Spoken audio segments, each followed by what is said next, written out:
So behind me, we've got steel going in on this addition in Folsom, California, right next to Folsom Prison actually. What the cool thing about this project is while it's not a huge addition square footage wise, it's very technical. We have steel I-beams going in, and our crew right now is working hard to get these beams in place before we can start the wood framing. The reason why we have the steel I-beams in, and this is becoming more and more common in residential construction, is because of the spans and the loads required to support the house.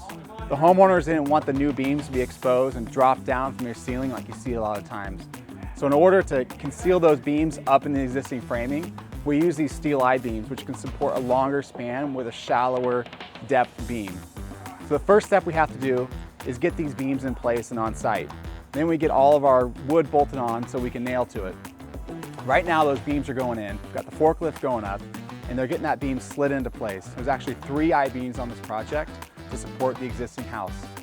So the work right now we're going in is the first I-beam. That's getting in place. That's the largest beam. That's over 1,500 pounds. It's way too big to lift up manually or with chain hoists. So we have a forklift here. We've got it maneuvered into place, and the crew's getting up into place.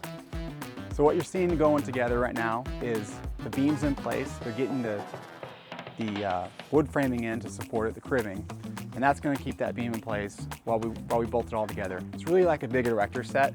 It's all bolted together, nailed together, and after the steel beams are in, the wood framing goes in. So we'll start seeing in the next couple of days the walls being framed and everything coming together.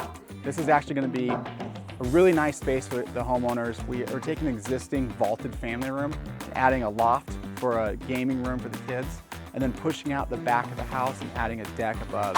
So it really changes the whole house, and again, while it's not a complete redesign or dramatic addition to the house, it's going to make it so much more functional for the family. This was a design build project. We actually were brought in on day 1, and we completed all the design with our own team and came up with what works for the homeowner for their lifestyle and their budget, and then how do we make it all come together. So we did all the architectural, structural plans, and interior design.